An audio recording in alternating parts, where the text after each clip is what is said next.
లెంట డేస్‌లో భస్మ బుధవారం అంటే ఏంటి? లెంటకాలం అంటే ఏంటి? ఎందుకని 40 డేస్ చేస్తారు? ఇలాగ అనేకమైనటువంటి డౌట్స్ ఉంటాయి కాబట్టి అవన్నీ ఈరోజు మనం క్లారిఫై చేసుకుందాం.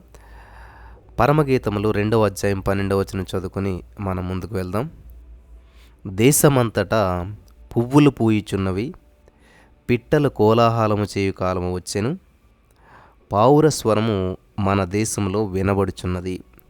స్తోత్రం దేవా సర్వోన్నతుడా, ఈరోజు ఈ యొక్క వాక్యపు వెలుగులో మమ్మల్ని అందరిని నడిపించి సర్వసత్యాన్ని మాకు తెలియజేసి అనేక మందికి దీవెనకరంగా నీకు మహిమార్థంగా మరి ఈ యొక్క వర్తమానం ఉండినట్లుగా నువ్వు చేస్తున్నందుకు నీకు వందనాలు.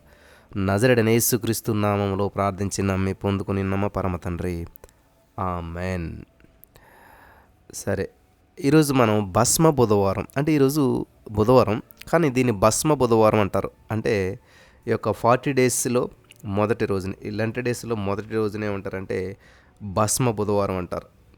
ఈ లెంట్ అనేటువంటిది చలికాలం తర్వాత వసంతకాలంలోనే మరి ఇది నేల అనేటువంటిది పగుళ్ళను మనం చీల్చుకొని ఆ యొక్క విత్తనాలు మొక్కలుగా బయటకు వచ్చి పువ్వులు పూసి వికసించేటువంటి కాలాన్నే లెంట్ అంటుంటారనమాట.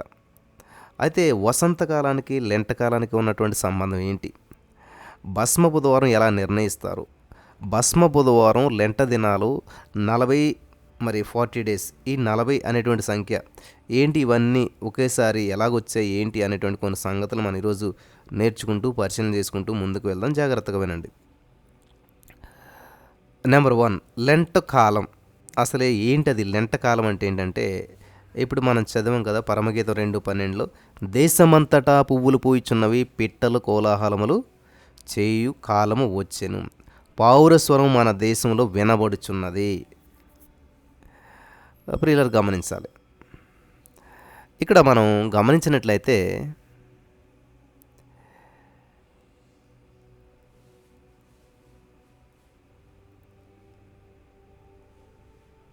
పౌరస్వరం మన దేశంలో వినబడుచున్నదని చూసాం మనం. ఇది లెంట కాలం. మరి వసంతకాలానికి లెంటకి ఉన్న సంబంధం ఏంటని మనం చూసినట్లయితే, లెంట్ అనేటువంటిది పాత ఇంగ్లీష్ పదం అన్నమాట. లెంటెన్ నుండి వచ్చినటువంటిది. లెంటు అనగా వసంతకాలంలో అప్పటి వరకు నేలలో దాగి ఉన్నటువంటి విత్తనాలు మొక్కలుగా మారి నేలను చీల్చుకుని బయటకు వచ్చి ఎదిగి మరి పూత పువ్వులు కాయలుగా మారడం అని చెప్పి మనం చెప్పవచ్చు. అంటే హృదయం అంతా కూడా దుఃఖంలో నిండిపోయినటువంటి హృదయంలో నుంచి, ఆ దుఃఖ హృదయంలో నుంచి సంతోషం చీల్చుకుని బయటకు రావడానికి సాదృశ్యంగా ఈ లెంట్ అనేటువంటిది మనం ఆధ్యాత్మికమైన అర్థాన్ని వెతుక్కోవచ్చు. అలాగే మీరు ఇంకొక విషయాన్ని మీరు గమనించినట్లయితే, అసలు ఈ లెంటకున్నటువంటి చరిత్ర ఏంటి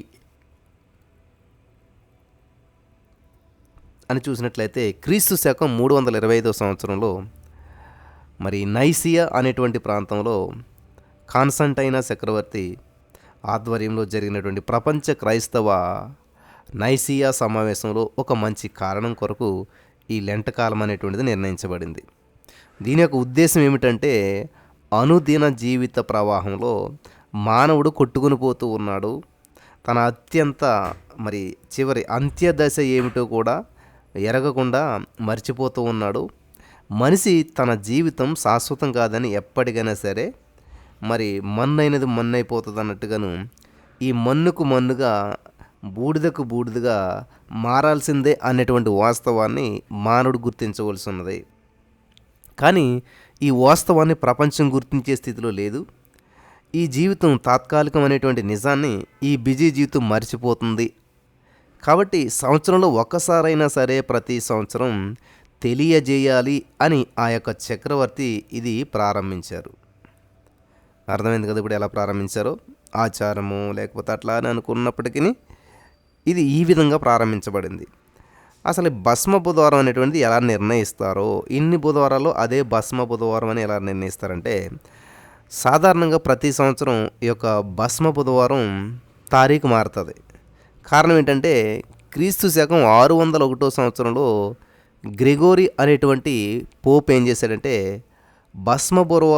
ఈ భస్మ బుధవారంతో ప్రారంభమైనటువంటి ఈ యొక్క లెంటకాలాన్ని మరింత బలపరిచేటువంటి ఉద్దేశంతో ఈ యొక్క భస్మ బుధవారం తారీఖును ఫిబ్రవరి 10, మార్చి 4 ఇవి తారీఖులోపు ఫిబ్రవరి 10, మార్చి తారీఖులోపు వచ్చేలాగా ఏర్పాటు చేశారు. దానికి కారణం ఏంటంటే లెంటలో 40 దినాలు వసంతకాలంలోనే రావాలి.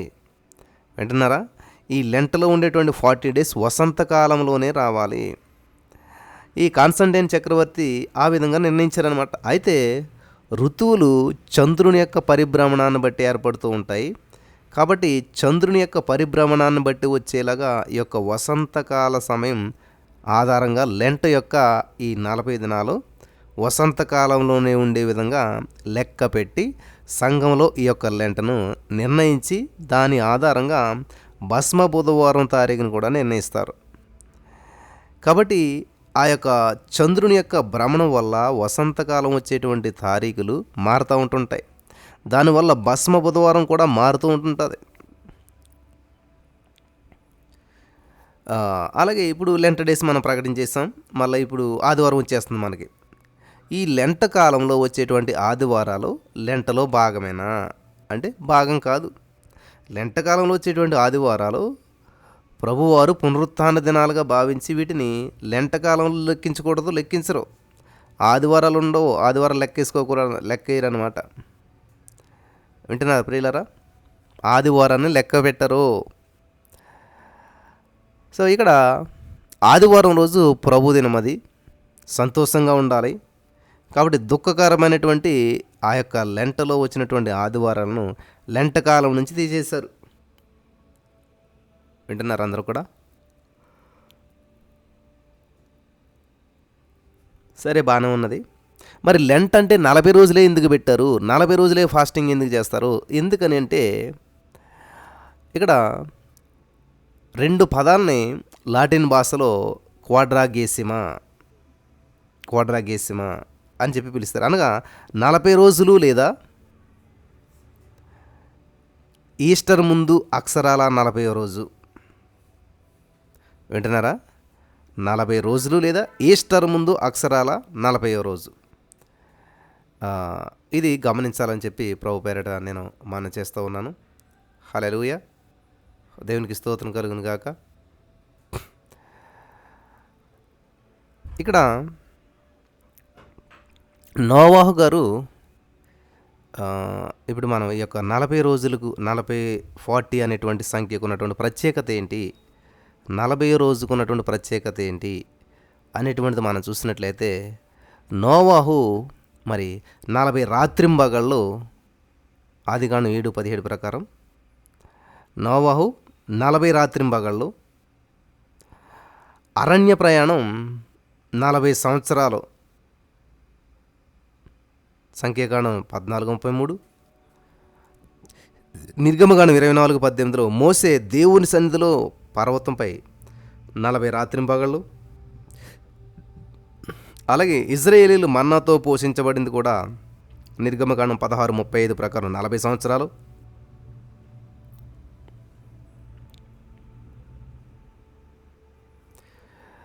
అలాగే ద్వితీయోపదేశకాండం 25:3 ప్రకారం ఇజ్రాయేలీల మధ్య వివాదం ఏమైనా నిందితులు తినాల్సినటువంటి దెబ్బలు 40 కొరడా దెబ్బలు. సంఖ్యాకాండం 13:25 ప్రకారం వేగుల వారు కనాను దేశంలో 40 రోజులు. న్యాయాధిపతులు 8:28, 3:11 ప్రకారం గిద్యోను ఒత్నీయేలు కాలంలో దేశం 40 సంవత్సరాలు నిమ్మలంగా ఉంది. మొదటి సమూయేలు 17:16 ప్రకారం గోలియాతు 40 దినాలు ఇజ్రాయేలీలకు తనను తాను అగరపరుచుకున్నాడు. మొదటి రాజులు 6:17 ప్రకారం సొలొమోను మందిర నిర్మాణంలో 40 అనేటువంటి సంఖ్య చాలా ముఖ్యమైనటువంటిది. అలాగే మొదటి రాజుల గ్రంథం 19వ అధ్యాయంలో వచ్చిన మనం చూసినట్లయితే ఏలియా భోజనం చేశాడు. ఆ భోజన బలం చేత 40 రోజులు పరిగెత్తాడంట. 40 ఎక్కువ 40 మీద దృష్టి పెట్టండి ఇక్కడ. అలాగే మరి యోనా నినివే నగరం వెళ్ళి 40 రోజుల తర్వాత సువార్త చేశాడు. యోనా 3:4 చూడొచ్చు మనం. అలాగే మార్కు సువార్త 1:13 ప్రకారం యేసుక్రీస్తు ప్రభువారు 40 రోజులు ఉపవాస ప్రార్థనతో సైతాన్ని జయించారు. అపోస్తలుల కార్యం 1:3 ప్రకారం యేసుక్రీస్తు ప్రభువారు పునరుత్థానం తర్వాత శిష్యులకు తనను తాను 40 రోజులు ఆకపరుచుకున్నాడు. అలాగే 2 కొరింథీ 11:24 ప్రకారం యూదులు పౌలును 5 సార్లు ఒకటి తక్కువ 40 కొరడా దెబ్బలు కొట్టారు. మార్కు సువార్త 1:13 ప్రకారం యేసు యేసుప్రభు ఉపవాసం చేసినటువంటి 40 దినాలే లెంట్కు ఆధారం.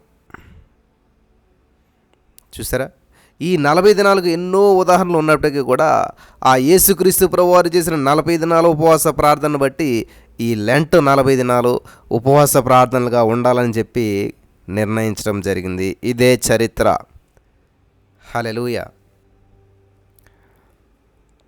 ఈ 40 దినాల ఉపవాసం దేనికి గుర్తు? అందరికీ వచ్చేటువంటి ప్రశ్న మళ్ళీ.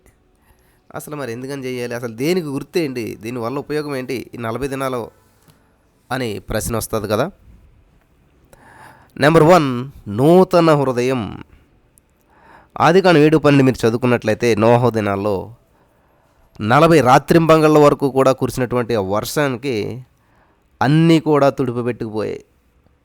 అలాగే మన జీవితంలో ఈ 40 రోజులు వాక్యం అనేటువంటి వర్షం ద్వారా సమస్త చెడు నీ హృదయం నుంచి తుడుపు పెట్టుకుని పోయి నూతనటువంటి హృదయం రావాలి.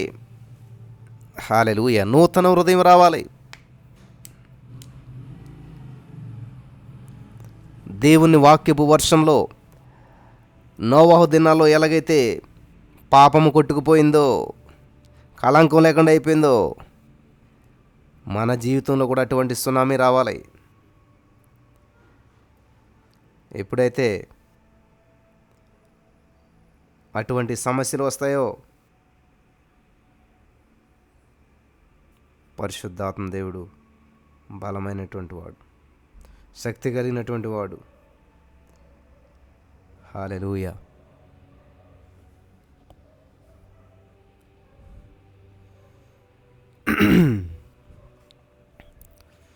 నెక్స్ట్, నూతన ధర్మశాస్త్రం ప్రకారం మనం చూసినట్లయితే నిర్గమకాండం 34:28, నిర్గమకాండం 34:28లో మోసే గారు 40 రాత్రింపగళ్ళు ఉపవాసం ఉండి యెహోవాతో ఆ కొండ మీద ఉన్నప్పుడు దేవుడు ధర్మశాస్త్రం అనుగ్రహించాడు.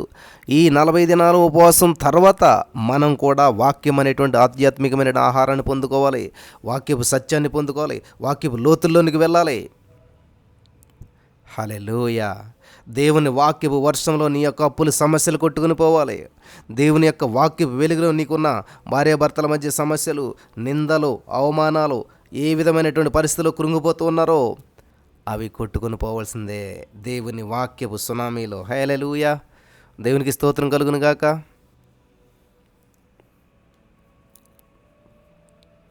అలాగే నూతనమైనటువంటి ఆశ. సంఖ్యాకాండం 13:25 ప్రకారం వేగుల వారు 40 దినాలు కనాను దేశాన్ని సంచరించి నూతన ఆశను పొంది ఉన్నారు. ఈ 40 దినాల ఉపవాసం తర్వాత మనం కూడా ఆయన వాక్యం ద్వారా ఒకని ఆశను పొందుకోవాలి. Thank you Jesus. నూతన ప్రత్యక్షత. 1 రాజులు 19:8-9 ప్రకారం ఏలియా ఉపవాసం ఉండి 40 దినాలు ప్రయాణం చేసిన తర్వాత దేవుని యొక్క ప్రత్యేకతను చూశాడు. ఈ 40 దినాల ఉపవాసం తర్వాత మనం కూడా దేవుని యొక్క ప్రత్యక్షతను చూడాలా, దేవుని యొక్క ప్రత్యక్షతను చూడాలా. హల్లెలూయా, హల్లెలూయా, హల్లెలూయా. నూతన విజయం.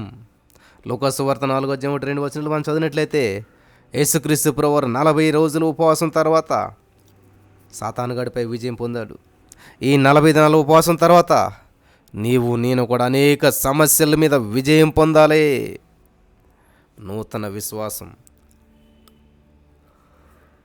అపోస్తలుల కార్యం 1:3లో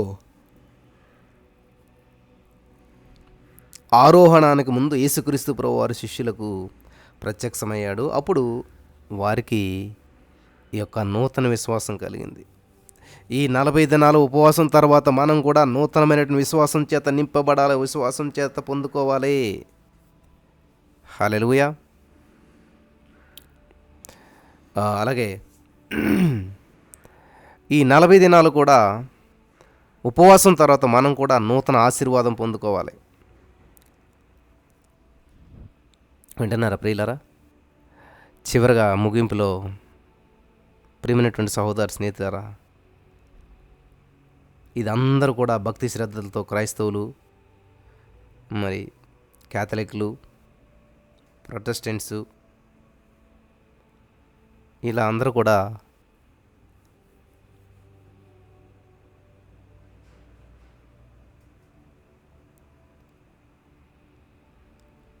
హల్లెలూయా. కాబట్టి ప్రియులారా, అందరూ భక్తి శ్రద్ధలతో క్రైస్తవులు, క్యాథలిక్లు అందరూ కూడా ఇది ఒక ఆచారంగా కాకుండా నిజమైనటువంటి భక్తి శ్రద్ధలతో ఆచరిస్తే అదే మన ఆధ్యాత్మికమైన ఎదుగుదలకు తోడ్పడుతుంది. ఇవి భక్తితో ఆచరించి సంవత్సరం అంతా కూడా పాపం చేస్తే అది ఆయాసం, దుఃఖం. ఈ లెంట కాలం బైబిల్లో లేనటువంటి ఆచారం అని చెప్పి కొంతమంది అంటుంటారు. కానీ ఇది అనేక చర్చిల్లో జరుగుతుంది. ఏది తప్పో ఏది ఒప్పో అని చూసేటువంటి వాడు ఆయనే గనుక మన సువార్త చెప్తూ ఆధ్యాత్మికమైనటువంటి విషయాల్లో ఆత్మను రక్షించి దేవునిచే బలా నమ్మకమైనటువంటి మంచి దాసులు అని చెప్పి పేరు పొందాలి. బైబిల్ సమాచారం కొరకు మనం చూసినట్లయితే ప్రియులరా, ఎన్నో విషయాల్లో మరి ఇవన్నీ కూడా వాస్తవంగా మనం చూస్తూ వచ్చి ఉన్నాం. పరిశుద్ధాత్మ దేవుడు ఈ కార్యాలన్నీ కూడా నెరవేరుస్తూ వచ్చి ఉన్నాడు. కాబట్టి ఈ రోజున ఈ యొక్క